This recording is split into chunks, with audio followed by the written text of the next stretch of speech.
Assalamualaikum warahmatullahi wabarakatuh. Halo semuanya, perkenalkan kami dari kelompok 4 Dasar-Dasar Kimia Hayati kelas RA.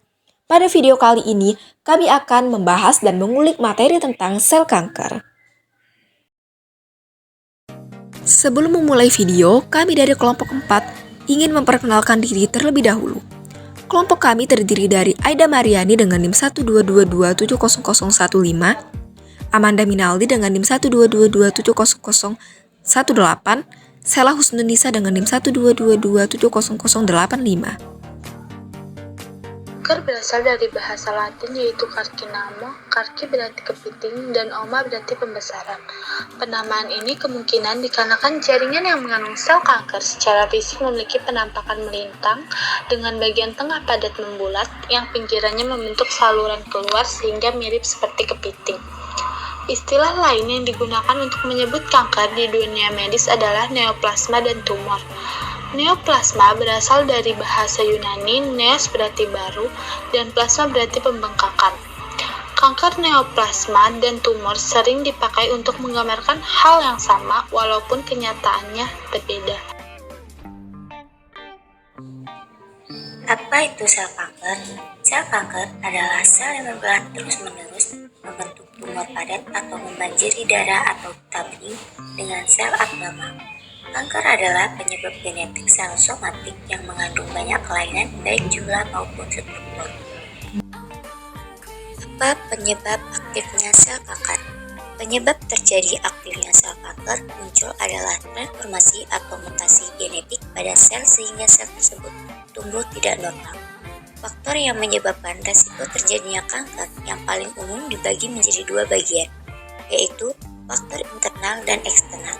Faktor resiko internal aktifnya sel kanker yaitu di mana seseorang memiliki keturunan atau riwayat penderita kanker di keluarganya. Sedangkan faktor eksternal aktifnya sel kanker antara lain usia di atas 65 tahun, merokok, sinar matahari dan radiasi penion, virus dan bakteri, mengkonsumsi alkohol secara berlebihan, pola makan yang tidak sehat, dan kurangnya aktivitas fisik. Pada fase pertumbuhan sel yang manakah sel kanker akan terganggu? Pada fase transisi G1 ke fase S, terjadi checkpoint untuk memastikan apakah sel telah memenuhi persyaratan untuk ke siklus selanjutnya. Namun, sel kanker berhasil lolos pada tahap checkpoint dan terus bereplikasi serta berkembang di fase S. Lalu, mengapa hal tersebut bisa terjadi? Hal tersebut bisa terjadi karena pada saat sel kanker sedang diperiksa di posko pemeriksaan atau checkpoint, terjadi mutasi.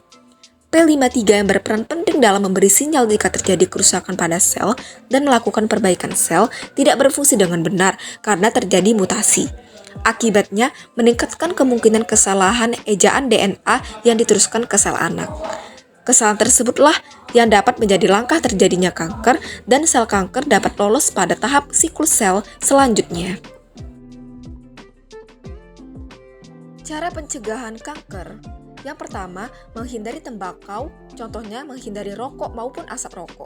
Yang kedua, mengatur pola makan, yaitu menghindari mengonsumsi lemak jenuh dan daging merah secara berlebihan.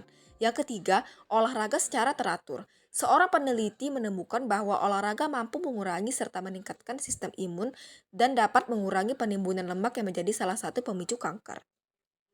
Yang keempat, mengurangi konsumsi alkohol. Yang kelima, menghindari paparan sinar radiasi secara berlebihan, karena radiasi sinar ultraviolet dapat meningkatkan resiko melanoma kanker. Yang keenam, mengonsumsi vitamin D. Yang ketujuh, menjaga kualitas tidur. Pengobatan kanker dapat dilakukan dengan beberapa cara. Yang pertama ada operasi, bertujuan untuk mengangkat sel kanker yang ada dalam tubuh. Biasanya dilakukan saat kanker masih ada dalam stadium awal dan belum menyebar. Yang kedua ada kemoterapi. Metode yang dilakukan yaitu pengobatan dengan zat kimia maupun obat-obatan untuk membunuh sel abnormal dalam tubuh. Cara kerjanya dengan menghancurkan struktur atau metabolisme sel-sel kanker. Yang ketiga ada radioterapi, pengobatan dengan menggunakan paparan radiasi tingkat tinggi untuk membunuh sel kanker, mencegah datangnya kembali, dan menghambat pertumbuhan sel kanker. Yang keempat ada terapi hormon. Biasanya dilakukan pada pengidap penyakit kanker payudara dan prostat, yaitu bertujuan menghentikan produksi hormon tertentu agar pertumbuhan sel kanker dapat terhenti. Yang terakhir ada terapi target. Menggunakan obat-obatan atau zat yang diarahkan untuk menghambat pertumbuhan dan penyebarannya. Demikianlah video yang dapat kami sampaikan. Mohon maaf jika ada kesalahan. Semoga video ini dapat bermanfaat bagi kita semua. Terima kasih. Wassalamualaikum warahmatullahi wabarakatuh.